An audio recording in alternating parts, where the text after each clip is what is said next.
Hello, everyone. Mike and John here. We are going to be discussing the many faces of 007. Yes, the actors who have portrayed James Bond through the many decades.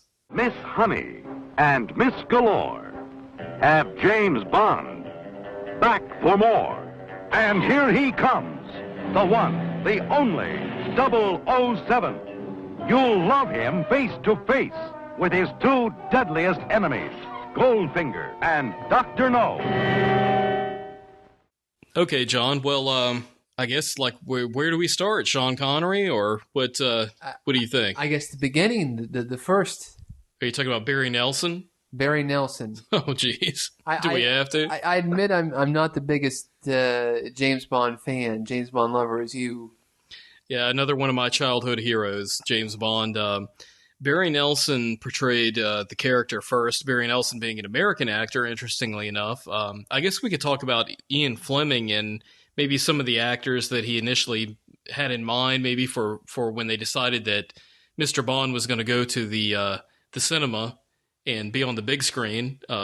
Patrick McGowan, that we know from The Prisoner, was actually up for contention for the role, and he turned down the role. And from what I understand, Cary Grant was actually approached at one time to portray the character to some degree, and for whatever reason, that didn't pan out. And believe it or not, James Mason was actually up for portraying the character, and Albert Broccoli and his team decided upon a unknown actor by the name of Sean Connery to be the first official actor to portray the 007 character in the Eon franchise. Eon, E-O-N, that is. Eon, yes. Well, who is Barry Nelson? Where? Don't worry about him. Forget about him.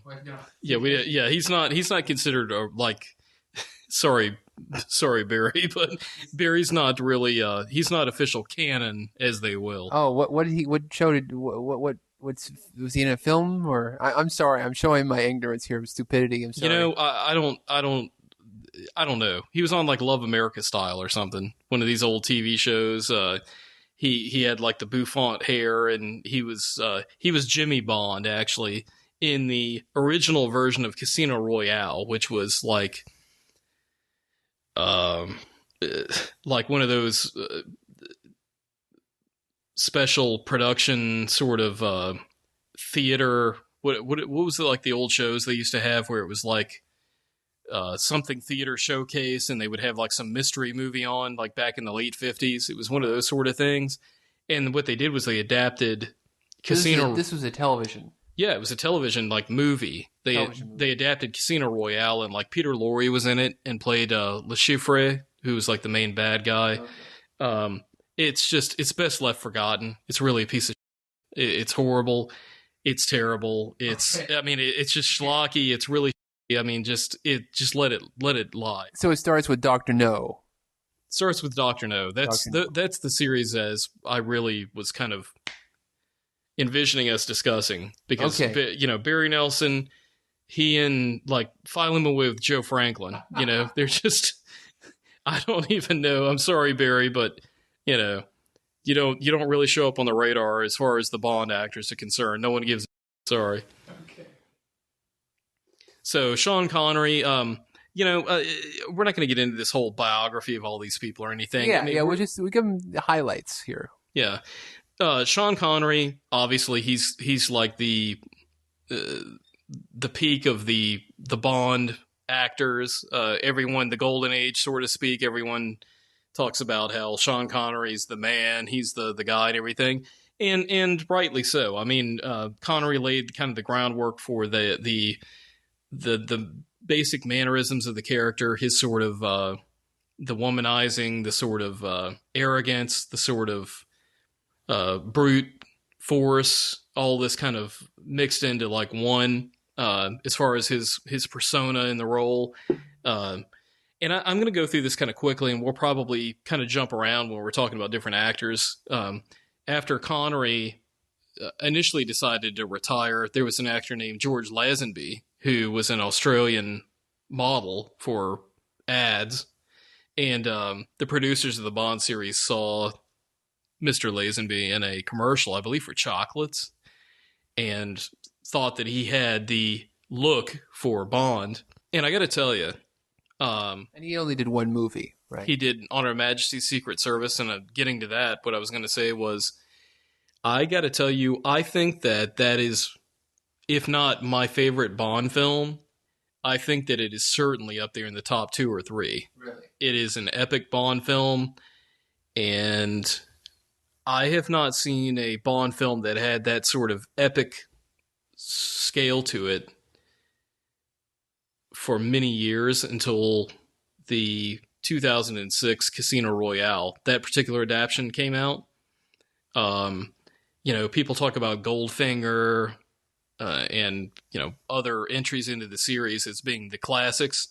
And I love Goldfinger. I think it's great. Connery was in that. But I got to tell you, a lot of people say that if Connery were Bond in On Her Majesty's Secret Service, and it was filmed the way that it was filmed with Lazenby, and they shot it the same, it just had Connery in it, that it would hands down be the best Bond film ever put on film. And I would tend to agree with that. I think that it's got everything. Diana Riggs in it, Telly Savalas playing Blofeld. The physicality in it. There's a lot more Bond being like hands-on with people, with fisticuffs, and the cinematography. The direction by Peter Hunt is like brilliant. The skiing that I believe his name was Willie Bogner. The skiing stunts, because it's shot in the Swiss Alps, was excellent, and it just had this grandeur to it that a lot of the Bond films didn't quite capture consistently. It just an excellent film. Lazenby did not come back to do the film subsequent to On Her Majesty's Secret Service. They were able to get Connery back. The producers were able to lure Connery back with a little bit of money, and that was Diamonds Are Forever, which was it was an okay Bond film. They teamed Connery back with Guy Hamilton that directed Goldfinger, trying to recapture some of that old Bond magic from the glory days in the early 60s of the Bond franchise. And this came out in 1971, I believe. And Connery at this point was like a little bit long in the tooth for Bond. And it was fun for nostalgia reasons, I'm sure, for audiences at the time, to see Connery reprising his role that he pretty much put his stamp on.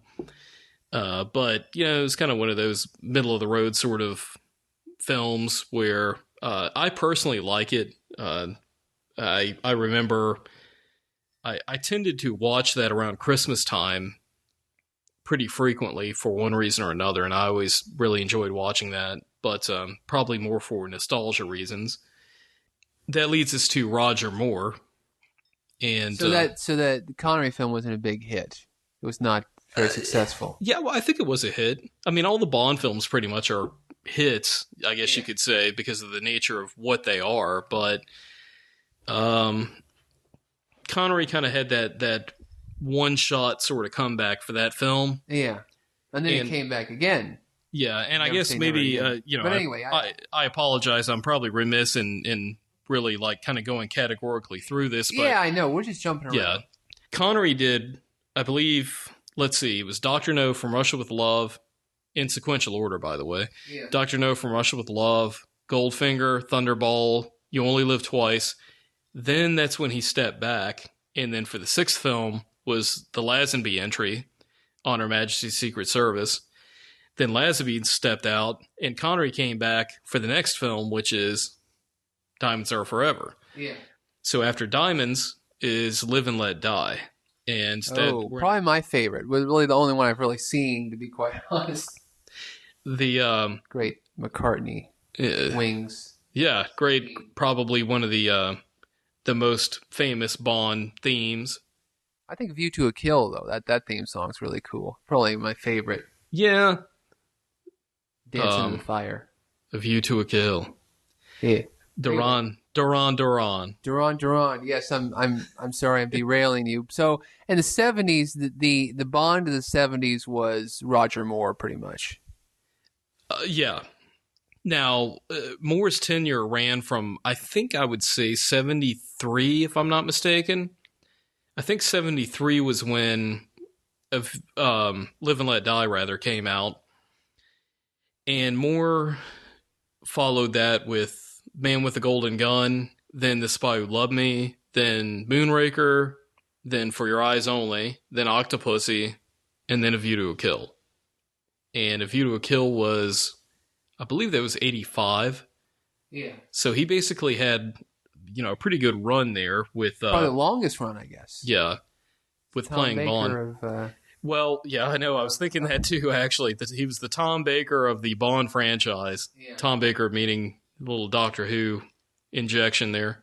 Yeah. But what's interesting, though, is I don't know, I'd have to go back and think about it, but I don't know if it's one of those things where he played Bond the longest, time-wise, or if he actually played him in more movies, because there might have been a period of time that was longer from the time that, or no, I'm thinking of Dalton, actually, I think, which was after Roger Moore. Yeah. That argument, like, how long were they actually in the role? Yeah. And there was a period of time for like 5 years where they didn't make any Bond films. But Moore was more of the, no pun intended there, Moore was more of the, he was a bit more refined and polished and very, like Cary Grant-esque, very, he was less on the physical side of things as Connery and Lazenby. He was a little bit more of the, he finessed himself in situations. He was a bit like the Simon Templar character he played in The Saint, the TV series. And I grew up during the Roger Moore era, and I liked Roger Moore's films. My idea of the character of Bond, though, is I like him more as the cold-blooded, ruthless assassin, roguish sort of character, and none of that describes Roger Moore. Roger Moore was almost, he would make these puns when he dispatched a bad guy, throwing him off a roof and saying the guy, he must have had a falling out over something. I mean, he would just deliver these really bad puns.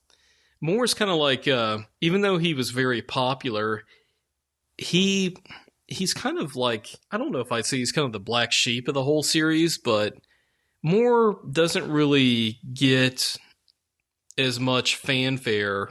For nostalgia reasons he does, but as far as the way that his character of Bond was portrayed, he wasn't exactly taken as seriously as like Connery, or even the next gentleman that portrayed Bond, Timothy Dalton. He was more of the physical Bond. He was more of the very hard-edged, very intense sort of Bond. He played the character very close to what Fleming depicted the character as in the original novels that the films were loosely based upon. And Dalton was more of the dark wolf sort of character, where you really believe that this guy could really just take somebody out like quickly and would have no regrets about it.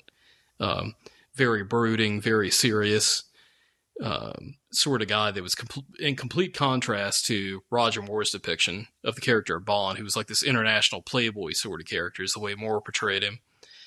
After Dalton, you have probably my least favorite Bond, which is Pierce Brosnan.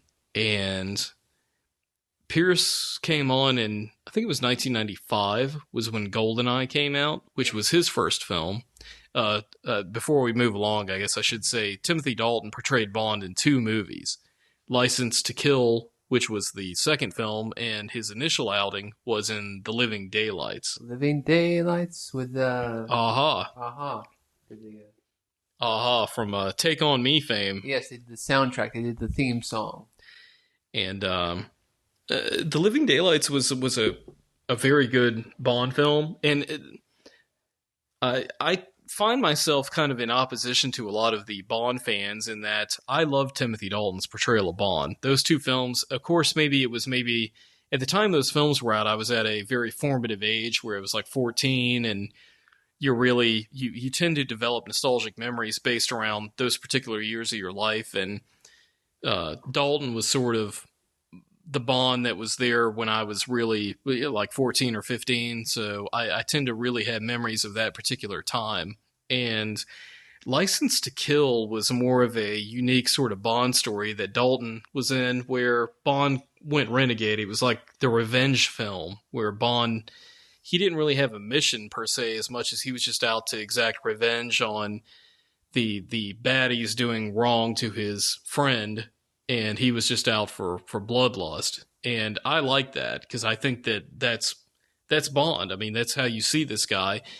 And according to the books, he's portrayed as being that sort of character, as opposed to being this international playboy who just is out womanizing and making bad puns like Roger Moore. And so anyways, getting back to going from Timothy Dalton to Pierce Brosnan, I'm sorry, but Pierce Brosnan, GoldenEye I thought was a good movie. It was the reboot, because there have been a number of years had passed between License to Kill and GoldenEye. Yeah, License to Kill came out in '89, and it was one of the few Bond films that really had a not very stellar reception from the movie-going public.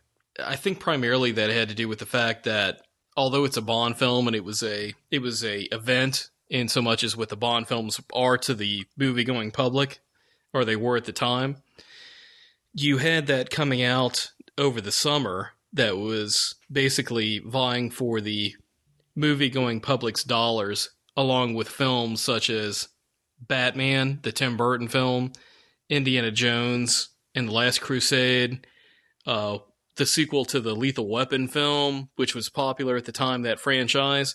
You had a lot. Ghostbusters 2 was out that summer. I remember watching all of those and not watching License to Kill. I remember that specifically. I was not a Bond. Yeah. We were not a Bond family.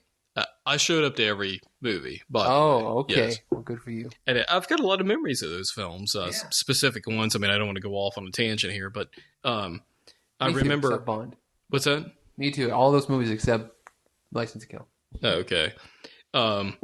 Pierce Brosnan, it's interesting with him because Brosnan's wife was a woman named Cassandra Harris, who was actually a actress in one of the Roger Moore installments of the Bond franchise, For Your Eyes Only. And she portrayed a character in the film, and the producer, Albert Broccoli, made a note on the set when Pierce showed up during one day of filming with his wife there, Cassandra, and Mr. Broccoli made a comment that that man, he would be a good Bond, and they always kind of kept him in mind, in the back of his mind, for being a possible contender for that role should it present itself as such. So a lot of the public were kind of, they kind of had on the back of their mind, Pierce would, his day will come. He'll be a good Bond. They got to make Pierce Bond. Pierce is like the guy. He's the go-to guy. The next time that they're gonna cast the character, it's gonna be Pierce. This was kind of the consensus. And this was kind of a renaissance, really, in Pierce Brosnan's career, because originally he really had he'd been a TV actor. He'd done Remington Steele, which is a big series. But he was a private eye. He was a private eye, yeah, and then he was in Mrs. Doubtfire. I guess that was after Goldeneye. But he really, hadn't kind of that career trajectory had kind of... Was Mrs. Doubtfire? I thought that was like 93. And I think it was right before. Yeah, it may very well have been. I don't know. So, yeah, because I forgot he was even in Mrs. Doubtfire. In fact, I forgot about Mrs. Doubtfire. Yeah, well, okay. Well, that's how I remember. We're really pulling them out and throwing them up there. We are. We're pulling them out and throwing them up. As far as Brosnan is concerned, he originally was tapped to play Bond after Roger Moore, stepped away from the role in '85 with A View to a Kill. And Brosnan was engaged contractually at the time with Remington Steele, which was still on television.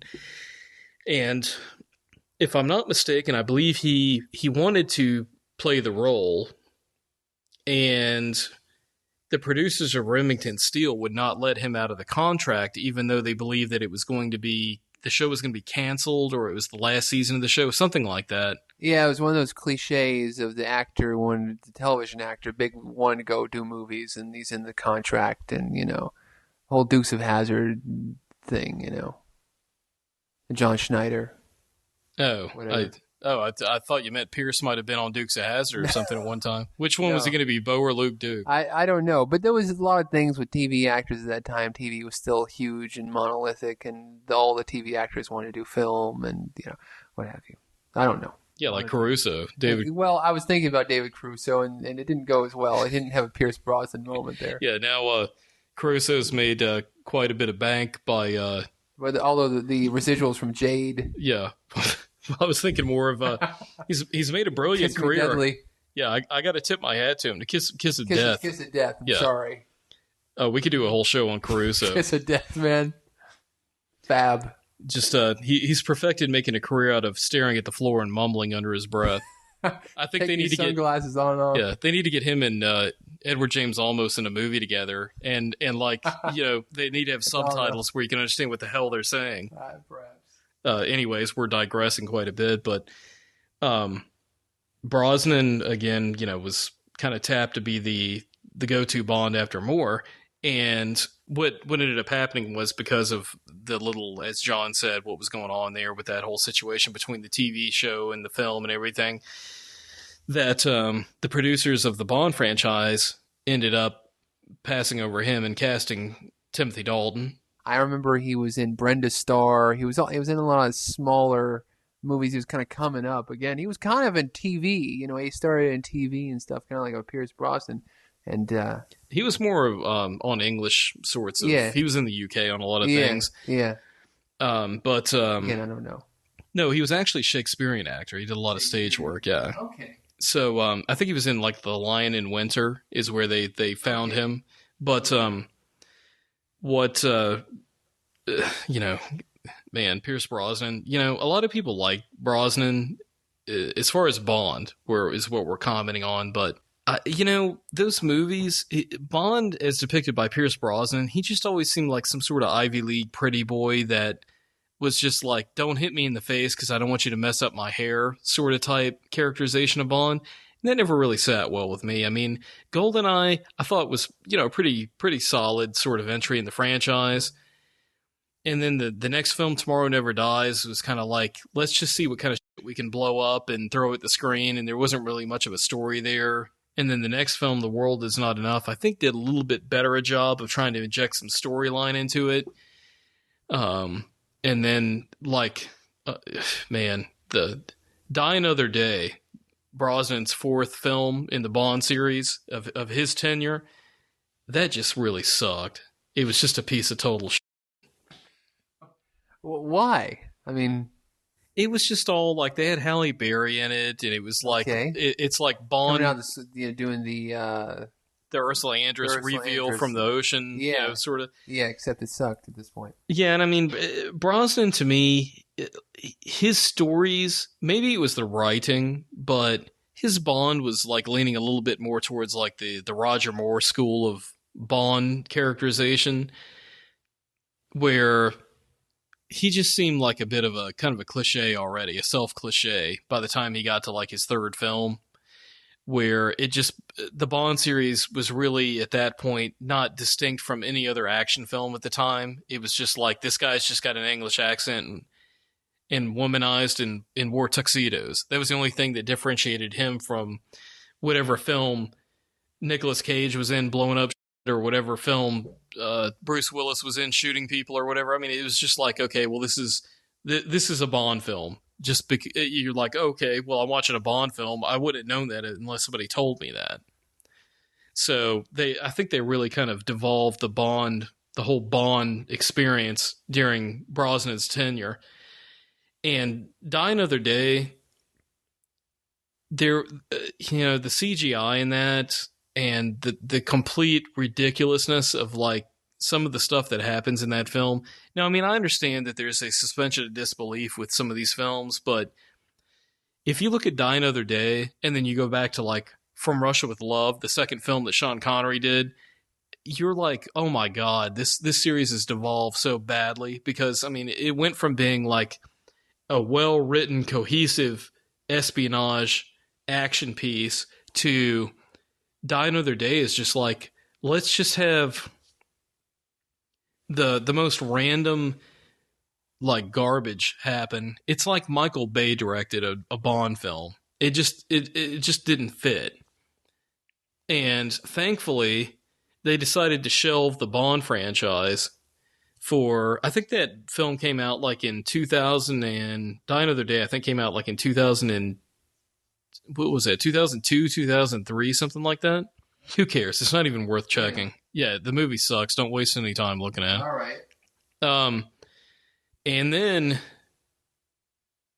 wow, we have like, I would say the best Bond since Connery come along, and that is Daniel Craig, who's our current James Bond.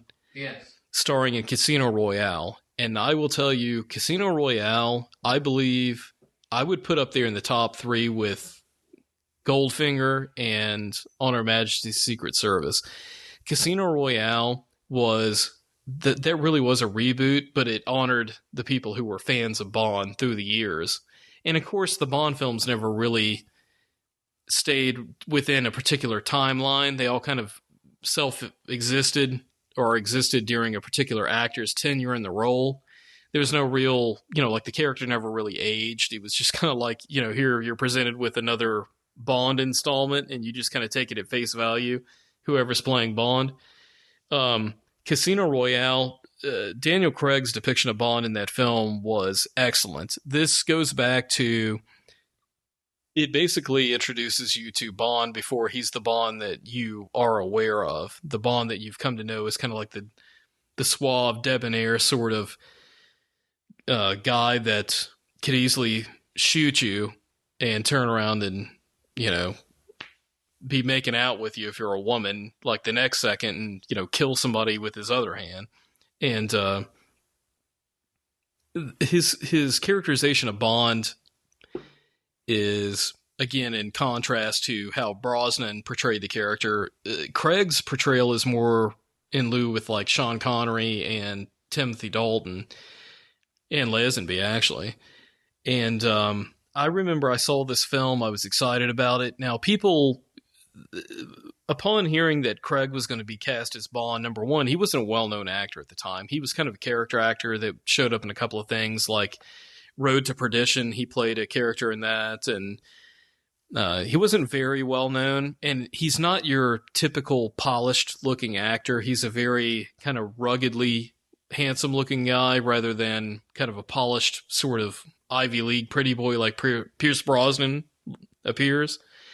And Daniel Craig, that is, he, at the beginning of the film, you're introduced to Bond, and this is like Bond before he gets his 00 status, and he's as they describe him in the film, he's a blunt instrument.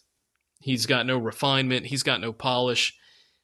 He's just a instrument of death. They send him on a mission, and he gets the mission done. And the mission usually is, you're going to die. And that is how I see the character of Bond. And that's how I like to see the character of Bond, not like Roger Moore or Pierce Brosnan. And the film itself, Casino Royale, is just so amazing. They did such a good job with not only the actors, the characters, the cinematography, the storyline. I mean, I showed that film, or either went to the movie when it was in theaters. I probably saw that in the theater about 5 or 6 times and took people to see it. Everyone was blown away by it, and they weren't even necessarily Bond fans. It's got a great storyline. It's got great action. There's a romantic center to the story involving Bond's character, which it basically is showing you how he becomes that sort of cold-blooded, heartless sort of, seemingly heartless, I should say, sort of assassin, and why he's developed this sort of misogynist sort of persona as a result of what occurs in the film Casino Royale with the character of Vesper Lynd, who I don't want to ruin the film, but I mean, when you watch it, you realize this basically sets into motion the character of Bond as we know it, so that by the end of the film Casino Royale, you've seen this complete transition of Bond's character from being the blunt instrument of violence to becoming the polished, more suave, still blunt instrument of violence, but the character that we more associate with is being Bond today.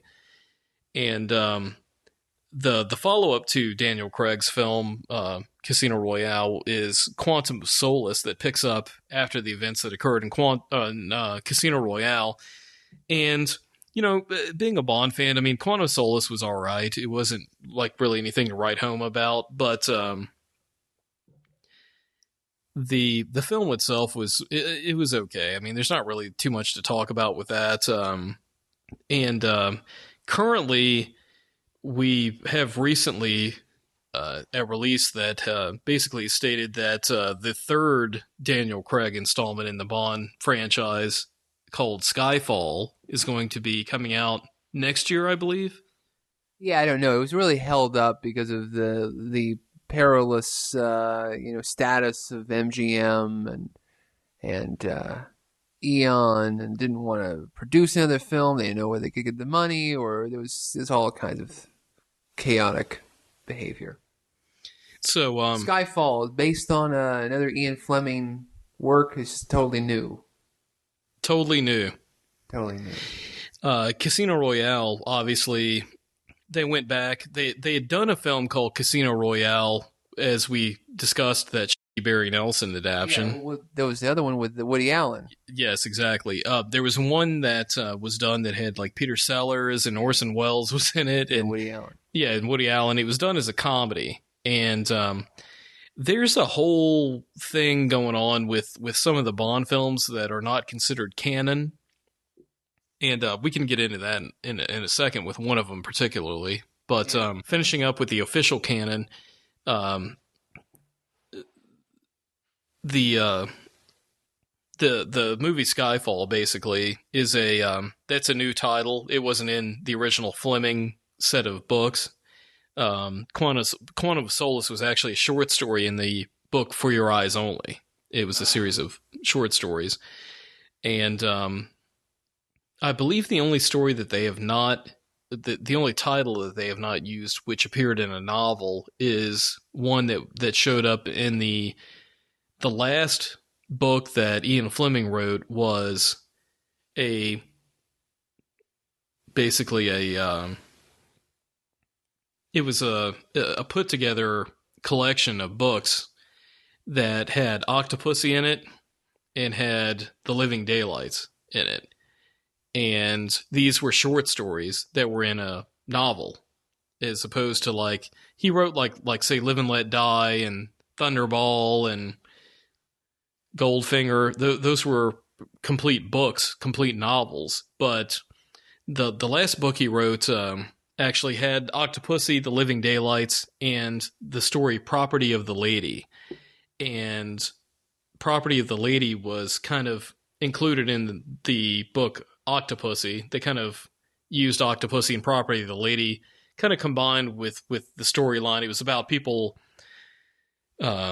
bidding to acquire something. I forget exactly what the object was, but Property. I don't think they can. I don't think that'd be a good Bond title. Property of the Lady. That sounds like a Merchant Ivory film. Yeah. Okay. Or like some sort of Sex and the City spinoff or something. Yeah. So, Quantum of Solace was an original title that I think it was. Maybe I'm wrong about that. That might be For Your Eyes Only. When that novel came out, there was a series of novellas in that one collected work.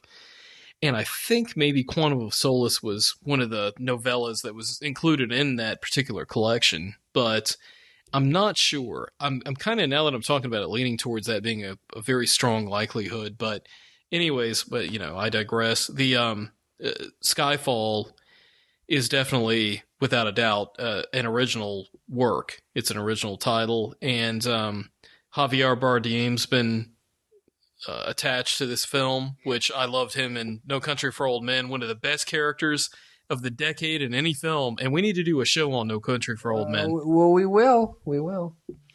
And Ray Fiennes is one of the characters that's in this new Bond installment too that's coming out. And this sounds like a really good film.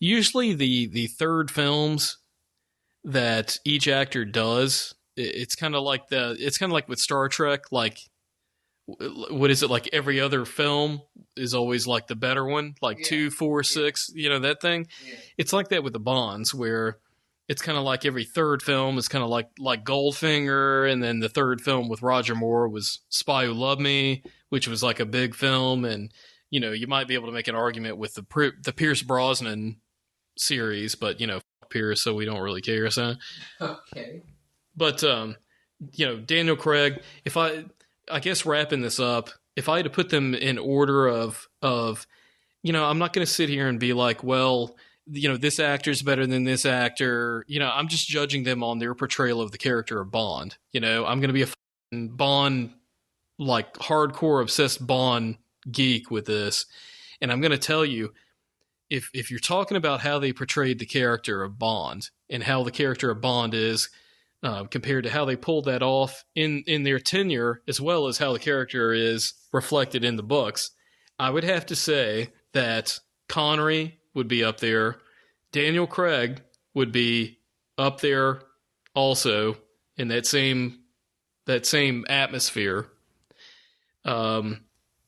Just down from that would be Timothy Dalton with his intensity and the brooding sort of wolfish sort of intensity of that character. And I would even say Lazenby would be in that group, because Lazenby did a very, very good job, very physical Bond, very intense, but he also had that same charm that Connery has. So he was a good kind of amalgamation of all these Bonds that we talked about. And then you drop down to like the Roger Moore, Pierce Brosnan ilk of the Bond franchise. And like I said, I mean, I love the Moore tenure. I mean, it's very nostalgic, but I mean, come on, there's some really campy stuff that goes on. There's in some of the films you got like, I don't know. I mean, you got like just some really crazy stuff going on. There's like canned laughter. There's like monkeys doing double takes at the camera when stunts are going on. I mean, there's just they turn it into like some sort of hokey comedy hour. Moonraker. I mean, the whole thing. Yeah, and I mean, you got like one of the funny things. Actually, we're kind of digressing a little here, but one of the funny things. I was just talking to somebody about this the other day. In The Spy Who Loved Me, at the very end when the credits roll, one of the things is they always say James Bond will return. And they usually they'll either give a title or it'll just say James Bond will return. And if you watch at the end of The Spy Who Loved Me, which is Roger Moore's third Bond film, it says James Bond will return in For Your Eyes Only. And the very next film that came out was actually Moonraker. So what happened was the producers, at the time, Star Wars came out, and it was a huge film, obviously. So what they did was they wanted to capitalize on this whole space thing, and the only work that Ian Fleming had done to base any of the Bond stuff on that has not been adapted at this point was Moonraker. And it was the only thing that had anything to do with space. And the book Moonraker had to deal with like some sort of like rocket that was being shot up into space. So the producers ended up making it, it's Bond and he's in outer space and he's in a space shuttle. And we're going to have like some sort of space fight with different groups of people and lasers are going to go off. Lasers, I remember the lasers. And I mean, Moonraker's fun. I remember my grandmother took me to see it when I was like 4 or 5, and I just remember the guy with the teeth, the metal teeth, Jaws, Richard Kiel.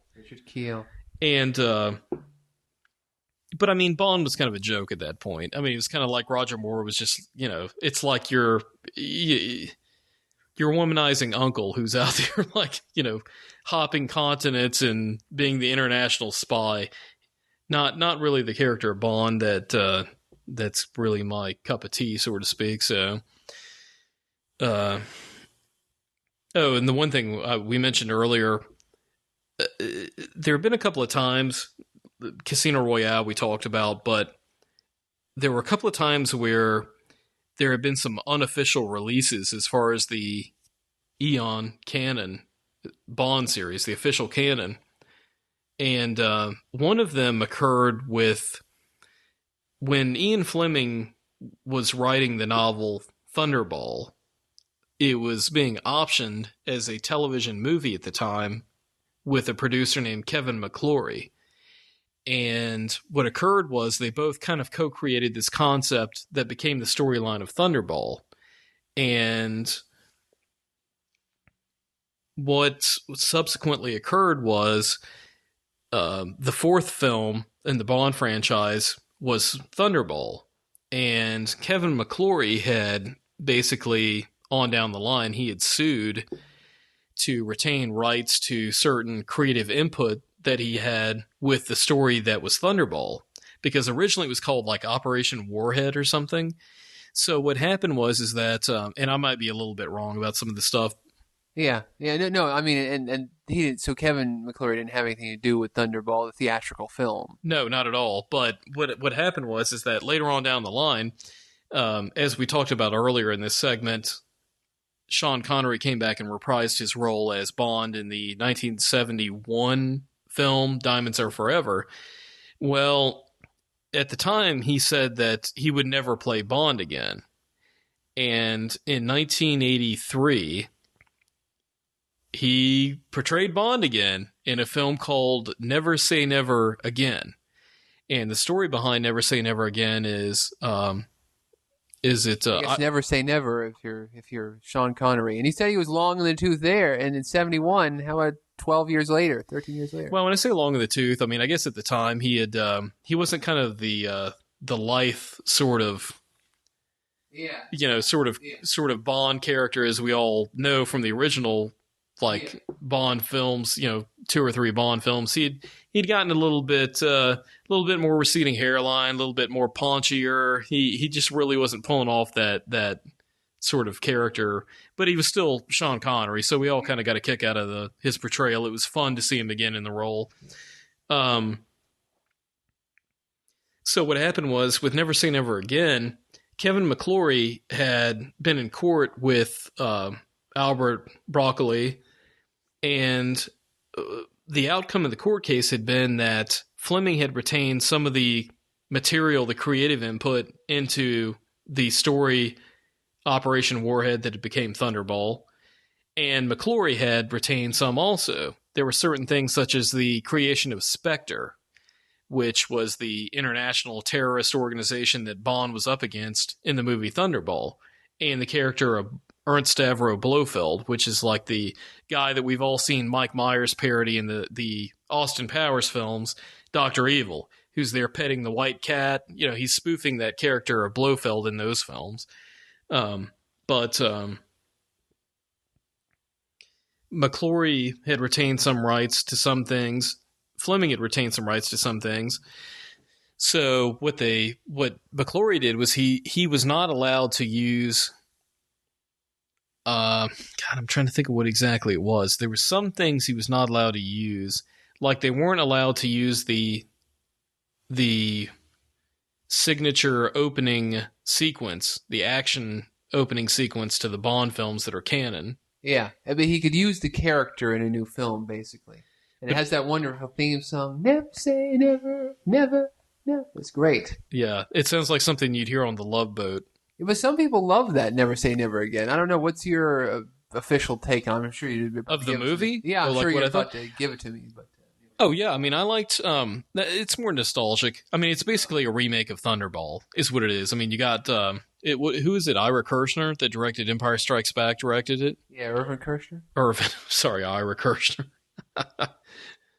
And you had, Max von Sydow, Klaus Marie Brandauer, Bernie Casey was in it, Kim Basinger, kind of like just a bunch of the people at the time that were in that were interesting character actors and actresses that they had. Trying to think of what was that lady, the woman that played the main villainess in that. Barbara Carrera. That's who I'm thinking of. She was a rather exotic lady. It was fun seeing Connery back. It was more of like kind of a tip of the hat to the fans, where it was just fun seeing Connery back. But it was a basic retread of Thunderball. So that's how McClory was able to put that out. And what's interesting is at the time when that came out, Octopussy was out over the same summer. So you had kind of competing Bond films, one with Roger Moore and one with Connery out at the same time. And I remember going to see each of those. And at the time when my family and I went to go see the Bond films, at the time I didn't know who Sean Connery was because I was born in 1974. So of course Roger Moore was the Bond I'm used to. So I see a James Bond movies come out, I go to see it, and there's this guy, Sean Connery, and I'm like, well, who the hell is this guy? This isn't Bond. This is, Roger Moore's James Bond. Yeah. So, it's fun. I mean, I like to revisit the Bond films, even the shitty ones with like Brosnan and, some of the ones that are like a little bit more, a little bit more tongue-in-cheek, like Roger Moore's films. I like to revisit them usually around Christmas time, towards the end of the year. And they sometimes, I think on Spike TV, they have marathons. Yeah, marathons all over the place, all over cable. Yeah, and I guess the Bond films, you're either a fan or you're not really. There's a bit of divisiveness with people that are like big film sort of, you might get the pretentious film snobs that that aren't necessarily Bond fans. Well, I didn't mean you, John. I just was talking in general. No. In general, okay.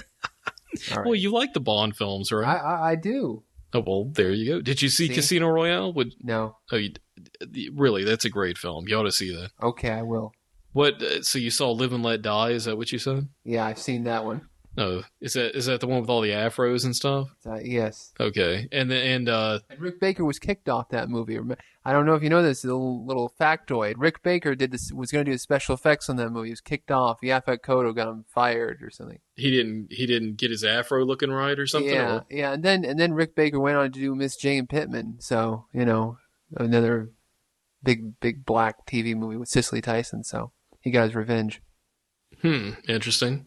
So anyways, what we've learned is that Connery and Daniel Craig are great Bonds. Dalton was, good for his two films he was in. Moore's fun. Yeah, he's the nostalgic sort of guy, and, Pierce Brosnan. And Barry Nelson, he's not even on the radar.